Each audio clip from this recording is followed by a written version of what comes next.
Oh, that's yellow. I'm afraid Starbucks is not a sponsor and we'll have to. Who? Oh yeah, nah, Starbucks don't pay me. They got to go. Y'all hear that, Starbucks? If you did, got you. All right. Either Wilson and Chelsea Gray left to right. Let's start over there and start your right hand corner. Chelsea, you were playing out of your mind tonight. My question is, how? Beginning that felt so great. You seemed to be getting every shot you wanted. Can you just talk about the feeling that, especially in the fourth quarter, when you kind of shut it down? We had a lot of spacing. I think when we're able to knock down shots, that leaves a lot of room for us to operate, or for me at least to operate at the top of the key a little bit, or even going downhill. So we were able to do that. And when we're getting stops, like the momentum is we just feel a lot better. Things going offensively for everybody. So I don't really know how. I'm going into my shots like I practice them. It's not anything different. Like everybody will tell you, like I'll point my feet to the sideline and shoot the ball. Mm-hmm. And just because I know sometimes those angles are going to have to be there and I got to get it up. So I work on those things. The only thing I'm not happy is that turnover at the end. Oh, it gave me a heart attack. I'm pretty sure we can live with those. Oh man. Yeah. When she's rolling like that, what does that do to you? I'm sure there's got to be like, okay, the dog is going, I'm going to go, and we're going to keep doing this and close out this. So just talk about, when she's rolling, that it's the team going. Yeah, I mean, when Chelsea's rocking and rolling, my biggest thing is just getting the hell out of her way. At the end of the day, you just got to get out of the way and let people rock. And I'm never going to get in between that. Well, when Chelsea's rocking and rolling, like I've always said, she's the head of our snake. So when she's going, best thing is how can I make her life easier? What can I do to help her get easier looks or just dictate the game? I've never ever seen someone honestly live do that and dictate the game and just stay composed in all moments. Like, she's built for this moment. This is what, like when she says she's in practice working on these shots, yes, she is. It's familiar to all of us. It's not like it's like I know that ball's going in every single time. So when she's rocking and rolling, my biggest thing is how can I make it a little easier? How can I not get in her way and just let her have some fun? What did this series, with it being such a bruiser, what did it do to kind of galvanize you and prepare you for the next round? I'd say how to close out some games, how to close out moments, how to defend different actions with a small lineup, with the big lineup. Like we did a different lineup than we haven't really done all year. So it's like a shout out to the coaching staff for trusting in us, but like how to make an adjustment right there on the floor. So it just brought us closer. It made us hungry. It made us even hungry. If that was like, I'm full right now, but I'm gonna get starving in a minute for the next round. So it made us tighter as a group. And before the game, Becky Hammond said that if you guys believed in yourself, like she believed in you, then great things would happen. So what was your level of belief tonight? Oh, all in 100%.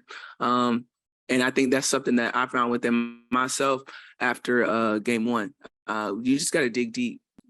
These are moments that you really have to dig deep and lean on one another. And before we go out there in our starting huddle, we're like, we got to believe in one another, trust one another. The game's not going to always go our way. This series has been up and down, emotional, left and right. But when you believe in each other and trust one another, nothing can kind of waver that. So we've been building on that trust acronym since training camp. And I'm glad it's finally showing through. When this core Storm team, won their championship in 2018 and 2020, they had to go through kind of established championship teams in Phoenix and Minnesota. Do you kind of feel like this playoff series might be like passing of the torch?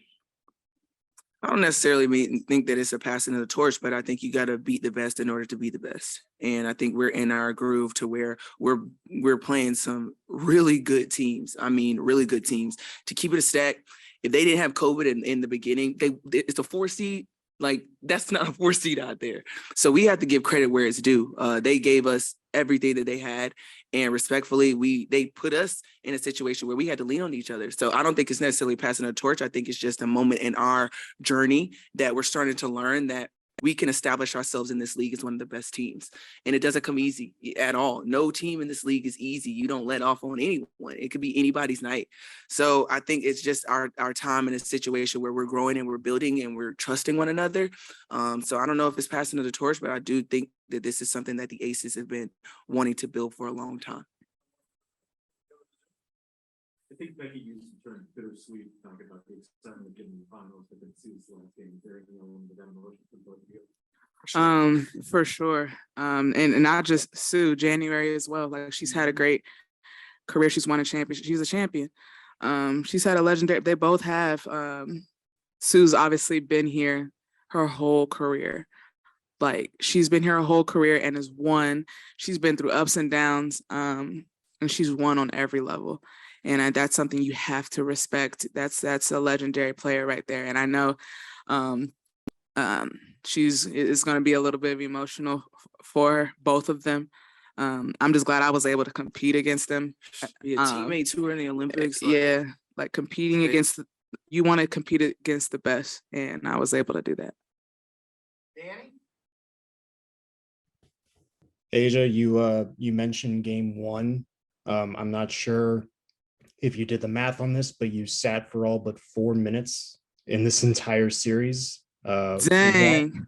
One, how are you feeling? And two, I guess, how much did you take on yourself after game one? 4 minutes? 4 minutes? All but 4 minutes, yeah. In the best shape of her life. Yeah, for sure. Like, I'm not even gonna hold you. I feel great. Like, even in fourth quarters, I'm like, I'm good. But the biggest thing, and I've learned this from college with Coach Staley, is mind over matter. If it don't mind, it don't matter. So some of these things, I'm like, I don't have time to be tired. At the end of the day, my teammates need me, whether it's just me being in the moment or shooting a shot, they need me. So I feel great. I sleep a lot, honestly. I think that's the biggest thing. Like, And miss out on text messages. for sure. Like, I'm knocked out sleep, so I get my rest all the time. But what was your second question? Lord Jesus. Yeah, 4 minutes. I guess how much did you take on yourself after game one, knowing that you would come back after these next 3 games and play? Oh, I was hot. I was hot. I don't think y'all understand how I felt after that game. That was just terrible by me. It ate me up. Like, I didn't sleep at night. That's one time I didn't sleep. I didn't understand what was going on with me. And I think I figured that I just didn't believe in myself. My confidence went away, and I've never seen that in Asia ever. And coming in, I really wanted to establish myself in this league. And I tried my best to do that every single game. After that game, I don't know, I felt like I disrespected myself by not putting myself first, putting my mental first. So after that game, when I took it very, very personal to understand and realize who I am, and my teammates rallied behind me and got me the basketball in my spots, and we started rocking and rolling. Nick, and then we got 2 more. Hey, ladies, congratulations to you both as well as the rest of the team. Both of you gave them that work in these basketball streets, especially since game one. How much will you enjoy this moment and prepare for the upcoming finals matchup? I know the job is far from done, and you guys are far from finished. That's playoff basketball, men, women, whatever. That was a great series. That was a great basketball. Each game, like, it kept you on your toes the entire time. Like, 2 bad possessions and it's other teams win. Mm-hmm. Like, that's how close. That's how, like, these mistakes or these baskets, it's the smallest detail in the playoffs. And so that was a heck of a series for the sport, for our league. So that was great. I had fun. It was fun. Obviously, it's not as fun when you're on the other end of that. But when you step back and realize, like, that was a great series and a great moment in basketball. Michael Vogel, close us out. Yeah, Chelsea, I know you've got another series, the biggest one of all, with the finals, but when you made the decision to come to Vegas a couple years ago, it was probably for moments like this and the games you played. Can you just talk about making that decision and what it means to you to be in the finals now with this team? Yeah, it was one of the hardest decisions that I had to make, just because I was close to family. It was a comfortability being there. But Kobe always said, like, you got to relish to being in the comfortable situations. That's how you become a champion. That's how you become better. And so I just saw a vision when I talked with Asia when she would text me. And when you text me when I actually signed, bro.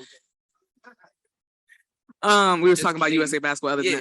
than that. I wanted to start somewhere new and fresh, but somewhere that was close to California. Bro, you're crazy. And yeah, this I wanted to start fresh and start new, but also like Asia was a big part of why I came to the Aces. It was hands on. Like, we had conversations like after I signed. I was like, listen, like, this is what I can bring. How can I help you? How can you become better? How can we go to the next level to get over the hump? How can we go back to the finals? We didn't go last year, and that hurt. It stung. Oh, it stung. That was the hardest game. And so going back to why I signed is for these moments of like, all right, we got through the grind. I'm here for this. I'm here for that. Like, having that trust factor in myself, to be able to make a change like that and to start fresh and new. It was difficult last year to really do that and make sure I stayed in tune of who I am as a player and a person. But you go through those things to be able to sit here and say that you're going to the finals now. And so it was a huge decision. I obviously it paid off. Thank you. God damn.